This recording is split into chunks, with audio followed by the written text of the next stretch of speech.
Bonjour, Cédric. Salut, Cédric. Alors, gamin?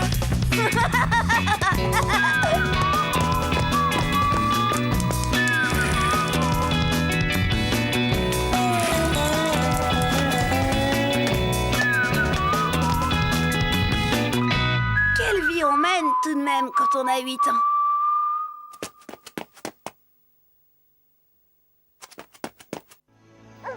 Satané bulletin de notes. Je me demande quelle andouille a bien pu inventer ce machin. Certainement pas quelqu'un de bien en tout cas. Ce qui est sûr, c'est qu'à cause de lui, papa, maman, Pépé et moi, on a traversé une période dramatique. Du calme, les enfants, du calme. Pour commencer la leçon d'histoire, lequel peut me dire qui était Marc-Antoine? C'est le grand qui s'est fait renvoyer. Oui, bien sûr, Cédric. Mais ce n'est pas la réponse que j'attendais. Je parle de Marc-Antoine dans l'Antiquité. Alors, qui a une idée? C'était un homme politique. C'est exact. Mais encore, qui peut m'en dire plus? Moi, madame, je sais. Ce serait pas lui qui a ramené les nouilles de Chine? Non, Cédric, toi tu parles de Marco Polo, désolé. À toi, Nicolas, je t'écoute. C'est un homme politique romain qui fut le maître de Rome après la mort de Jules César et qui voulut fonder le grand empire oriental avec Cléopâtre. Bravo, Nicolas, c'est très bien. Vous pouvez tous noter ce qu'il vient de dire. Et surtout toi, Cédric.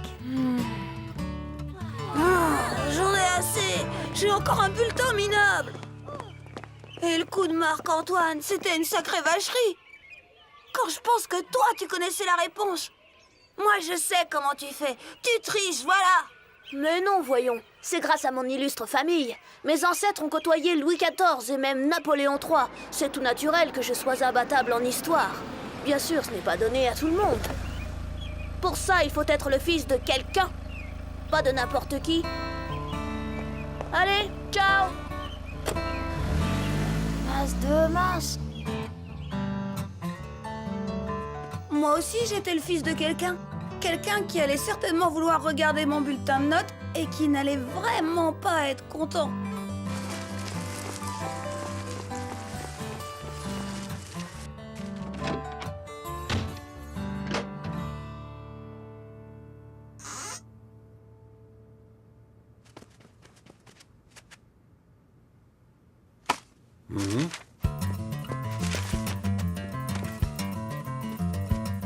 Cédric, tu peux m'expliquer ça? Tu sais, c'est pas ma faute. Moi, je connais rien à l'histoire parce que notre famille, elle date pas du temps de César et de Marc-Antoine. Nicolas, avec ses ancêtres, il est vachement avantagé. Écoute, fiston, je me moquais perdument de ton copain Nicolas. Fais un effort. Tu crois vraiment que c'est avec des résultats pareils que tu deviendras quelqu'un? Être le fils de quelqu'un, devenir quelqu'un, je comprenais pas. Si ça voulait dire avoir de bonnes notes, j'étais fichu. Prenons mon Pépé par exemple. Pour moi, c'était quelqu'un. Mais est-ce qu'il était bon élève? Il suffisait de lui demander. Dis-moi, Pépé, quand t'étais petit à l'école, est-ce que tu travaillais bien? Mais je veux, gamin. J'étais un élève studieux, moi.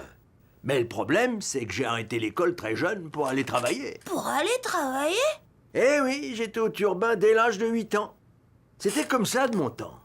C'était chouette, j'aimerais bien plus aller à l'école, moi. Tu dis ça, mais attention, c'est une chance de faire des études, gamin. C'est le moyen d'apprendre des tas de choses intéressantes qui te serviront dans ta vie future. Une chance que tous les enfants n'ont pas, malheureusement. J'étais rassurée. Mon Pépé avait beau essayer de me faire croire que les études c'est sympa, lui, il n'en avait pas fait. Et il était devenu quelqu'un malgré tout. J'avais plus rien à craindre. Malheureusement, Christian et Chen sont venus tout embrouiller.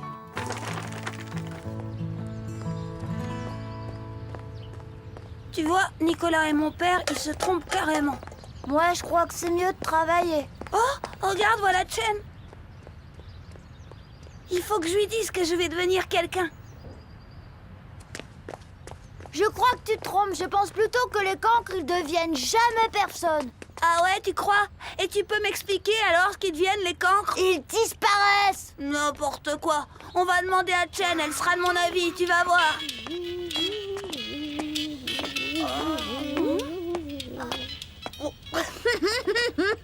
Chen, ouh! Mais c'est pas vrai. Oh, pas vu? Mince de mince, c'est l'horreur. Bon, on y va, tu viens? Hé, Cédric! Mais t'as pas vu ce qui s'est passé? Elle m'a pas vu. Je suis en train de disparaître, moi.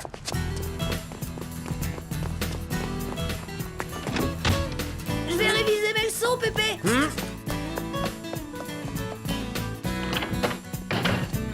Tu me les feras réciter demain. C'était la cata.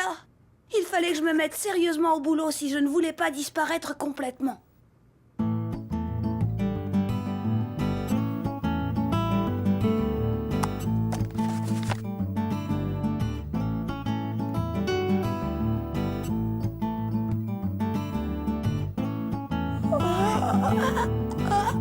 Oh.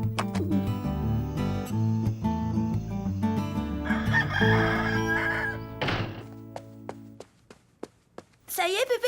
T'es prêt à m'interroger? Je me demande ce qui te prend brusquement. Alors pour commencer, dis-moi un peu qui était Jules César. Jules César est né à Rome. Il a combattu les Gaulois, il s'est emparé de Bourges avant de se faire battre à Gergovie. Mais il a vaincu à Alésia où il a capturé Vercingétorix. Alors j'ai bon? C'est très bien, gamin. Pour une fois, t'auras pas 0 à ton interrogation. Oh.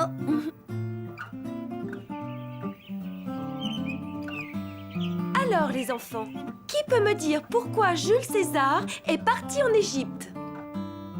Il était à la poursuite de Pompée, son pire ennemi. C'est à cette occasion qu'il a dit « Je suis venu, j'ai vu, j'ai vaincu Ça aussi, je le savais, mademoiselle. » Bravo, Cédric! Enfoncer Nicolas et tous ses illustres ancêtres. J'allais devenir quelqu'un. Et mon bouton d'or n'aurait Dieu que pour moi. Tout allait pour le mieux. Enfin, pour moi, parce que mon Pépé, il se posait des questions. Et pourquoi le gamin doit-il apprendre tout ça? Les études, d'accord, mais là, c'est trop.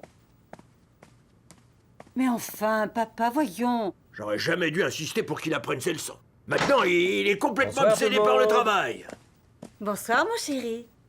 Au fond, c'est de votre faute, à force de le complexer avec ses mauvais bulletins. Un problème, beau-père? Oui, il y a un problème avec les études du gamin. Oh, qu'est-ce que c'est que cette histoire encore? Papa trouve que les enfants apprennent trop de leçons inutiles à l'école. Quel râleur! C'est ce qu'on appelle la culture, bon papa. Jules César passe encore, mais il y a d'autres choses importantes dans la vie. L'amour, l'amitié, le sport, le bricolage. Vous n'êtes pas allé raconter tout ça à Cédric? Il faut qu'il travaille. Papa n'a pas forcément tort. Nous devrions peut-être soutenir Cédric un peu plus. Lui montrer que nous aussi, nous sommes intéressés par ce qu'il apprend. Moi, je suis pas du tout d'accord. À mon avis, il faut dire au gamin que... Papa, Non, mais oh, laisse-moi parler, s'il te plaît. il suffirait de lui expliquer que... Silence, vous voyez bien que l'heure est grave. Cédric pourra constater que nous aussi, nous aimons nous cultiver. Et ce ronchon se mettra enfin dans la tête que dans la vie, il faut étudier pour devenir quelqu'un. Justement, à ce propos... Papa, ça suffit maintenant! Salut tout le monde!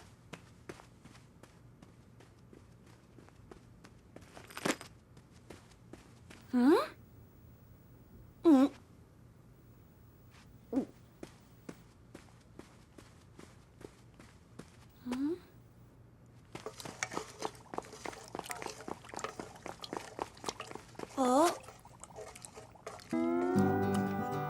J'y comprenais plus rien. Mes parents se mettaient à travailler eux aussi. Mais pourquoi? Ils voulaient devenir quelqu'un eux aussi. Mais alors jusqu'à présent, qui étaient-ils? J'allais pas tarder à le savoir. Eh bien, Cédric, Mange! Tu n'as pas faim, mon chéri? Jules César non plus n'avait pas faim le jour où il fut assassiné par son propre fils Brutus. Ah, sacré Brutus, va. Alors, Cédric, que dis-tu de ça? Oh, je dis que je comprends pas ce que vous fabriquez. Vous révisez mes leçons pour devenir quelqu'un, c'est ça? Ils te soutiennent dans ton apprentissage. Mais s'ils m'avaient laissé m'exprimer, ils auraient compris ce que je voulais te dire. Les études, c'est utile, gamin. Mais pour devenir quelqu'un, il faut vivre, tout simplement. C'est vrai ça, Pépé? Il pas plus compliqué que ça. Oh. Papa, un peu de tenue, voyons. Dites donc, qu'est-ce que c'est que ces manières? Oh, Bravo, Robert, tu t'y mets, toi aussi? excuse-moi, mais...